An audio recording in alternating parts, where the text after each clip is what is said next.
अस्सलाम वालेकुम गाइस, इंशाअल्लाह कैसे हो गए आप सब। तो आज हम बात करेंगे acute exacerbation of chronic obstructive pulmonary disease. अच्छा, तो बात करते हैं यार सीओपीडी की, ठीक है। इसके जो डायग्नोस्टिक क्लू है और मतलब जो मेन पॉइंट्स है उसमें क्या होता है कि एक तो इसमें जो एज है वो 40 साल से ज़्यादा होती है। रिकरेंट इंक्रीज इन सिम्टम्स के अचानक उसके जो सिम्टम्स है ना वो अचानक बहुत ज़्यादा हो जाते हैं, ठीक है। अच्छा, सीओपीडी के सिम्टम्स में क्या अब आ जाता है कि एक तो खांसी आ जाती है, थूक वाली खांसी है, ठीक है। इसमें कफ विद स्पूटम है, स्मोकर्स कफ जिसे कहते हैं, क्योंकि इसमें जो स्मोकर है ना स्मोकिंग की एक टिपिकल हिस्ट्री होगी, ठीक है।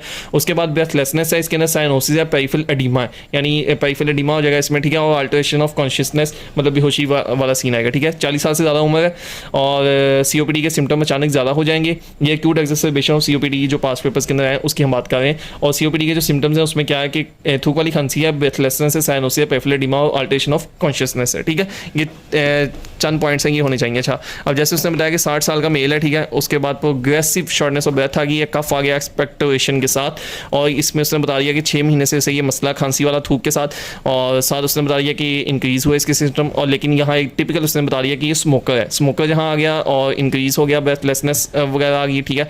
और उसने बता दिया कि थूक वाली खांसी है और बीपी वगैरह उसका नॉर्मल ही है और पल्स भी उसकी नॉर्मल, रेस्पिरेटरी रेट उसका 30 पर मिनट हो गया। तो इसका डायग्नोसिस में हम ज़्यादातर वहीं जाएंगे, acute exacerbation of chronic obstructive pulmonary disease, ठीक है, सीओपीडी की तरफ जाएंगे। स्मोकर है, थूक वाली खांसी है और ब्रेथलेसनेस है, अचानक ज़्यादा हो गए उसके सिम्टम्स, तो सीओपीडी की तरफ जाएंगे। अच्छा, इसमें ट्रिगिंग फैक्टर्स की अगर बात करें तो इसमें टाई ऑयल की या इट ऑयल कि मतलब ऐसे आप याद कर लें तो इसमें क्या है, टोबैको स्मोक आ जाता है, ठीक है। ऑक्यूपेशनल एक्सपोजर आ जाता है इसमें ओ से, और आई से इन्फेक्शन आ जाता है, आई से इंडोर एयर पोल्यूशन आ जाता है, और एल से लो बर्थ वेट आ जाता है, ठीक है। तो ये सीओपीडी के ट्रिगिंग फैक्टर्स हो गए। अच्छा, इसकी मैनेजमेंट की बात करें तो इसमें हम क्या देंगे, ऑक्सीजन देंगे, ठीक है।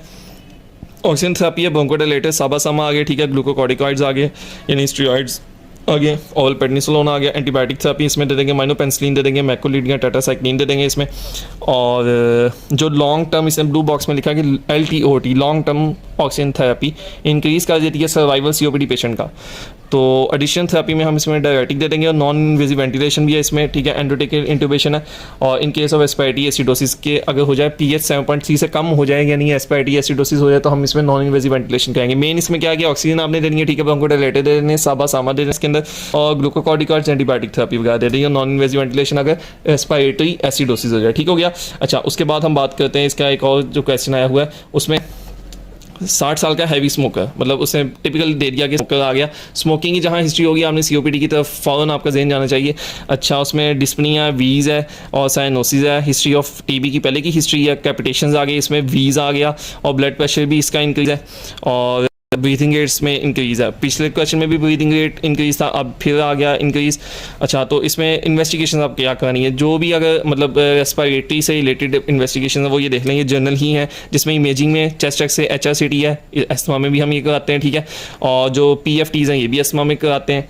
तो स्पायरोमेट्री इसमें आ गया, पोस्ट ब्रोंकोडायलेटर FEV1 FVC हमने रेशो देखनी है, अगर तो 70 या 70 से कम होनी चाहिए, और मेजरमेंट ऑफ लंग वॉल्यूम हमने देखना है, हीलियम डाइल्यूशन टेक्निक्स और प्लेट हिस्मोग्राफी, ठीक है। Measurement of lung volume, spirometry और एक्सरसाइज टेस्ट आ गया, ठीक है। ये 3 चीज़ें आ गई इसके PFTs में। और अदर्स में क्या आ जाएगा, CBC आ गई है, अल्फा-1 एंटीटेप्सिन SA आ गया, ABGs आ गई, ECG आ गई, ऑक्सीमेट्री आ गई, ठीक है।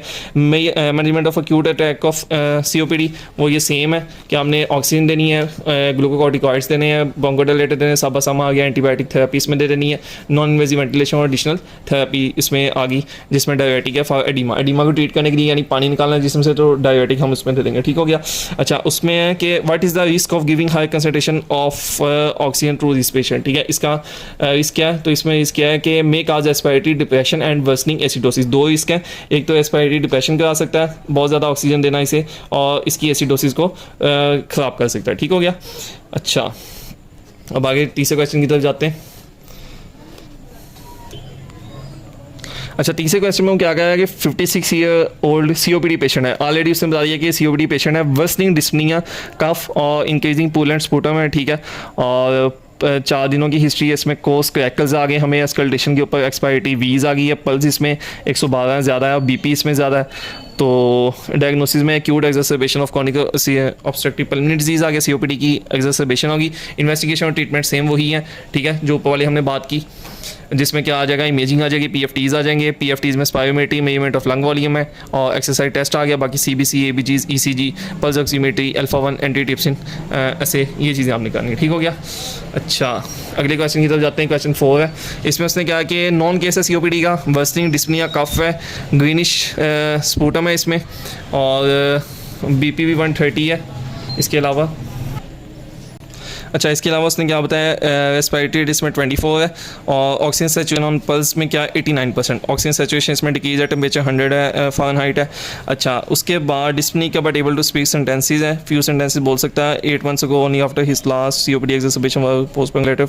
अच्छा, इसमें FEV1 55% प्रेडिक्टेड है, और FEV1 FVC रेशो क्या है 55%, ठीक है।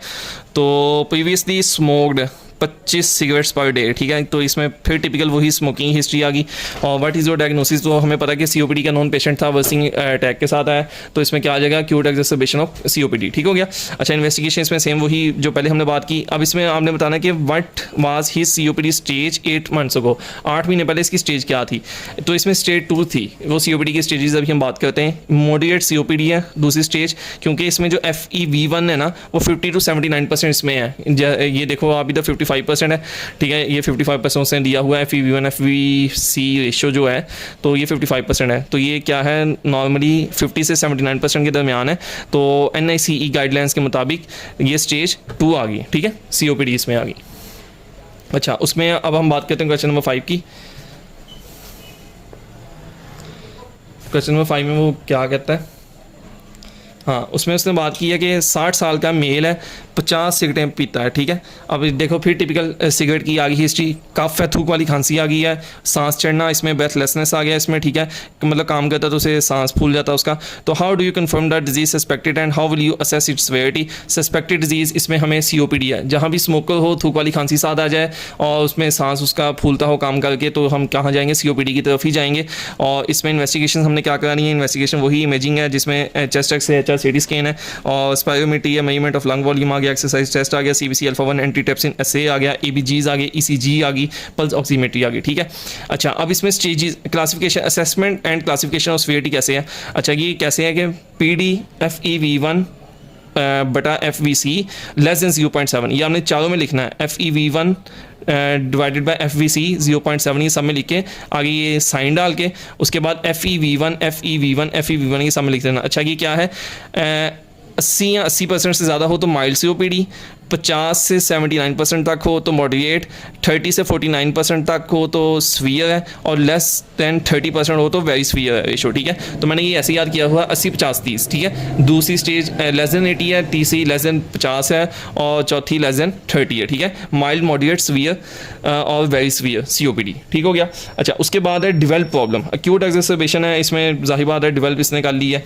और उसके बाद हम इसकी बात करें, ट्रीटमेंट में सेम वही है, ऑक्सीजन देनी है, ब्रोंकोडायलेटर देने, साबा देना, ग्लूकोकॉर्टिकॉइड्स देने, antibiotic therapy, non invasive ventilation है, जिसमें एंटीबायोटिक इंट्यूबेशन और एडिशन थेरेपी में डायबिटिक हमने देने एडिमा को ट्रीट करने के लिए, ठीक हो गया। अच्छा, अब हम बात करते हैं इसमें क्वेश्चन नंबर 6 की, ठीक है। 60 साल का मेल है, स्मोकर है, हिस्ट्री 20 पैक्स ईयर्स, ठीक है। स्मोकर की हिस्ट्री आ गई, शॉर्टनेस ऑफ ब्रेथ आ गई है, बैरल शेप्ड चेस्ट आ गया, reduced intensity of breath sounds आ गई हैं, ठीक है। All over chest on auscultation, most likely diagnosis में क्या आएगा, सीओपीडी आ गया। और जस्टिफिकेशन अगर हम इसकी दें तो हम क्या कहेंगे कि एक तो इसमें हिस्ट्री ऑफ क्या स्मोकिंग है, बैरल शेप्ड चेस्ट है, ठीक है, और उसके बाद क्या है, reduced intensity of breath sounds और शॉर्टनेस ऑफ ब्रेथ। ये 4 पॉइंट्स आप दे लें कि स्मोकिंग की जहाँ हिस्ट्री आ गई, बैरल शेप्ड चेस्ट आ गया, reduced intensity of breath sounds आ गई और शॉर्टनेस ऑफ ब्रेथ आ गई, तो ये कहाँ जाएगा, ये सीओपीडी की तरफ जा रहा केस, ठीक हो गया। तो जस्टिफिकेशन हमने इसकी ऐसे देनी है। और इसके अलावा इसकी अगर हम कॉम्प्लिकेशंस की बात करें,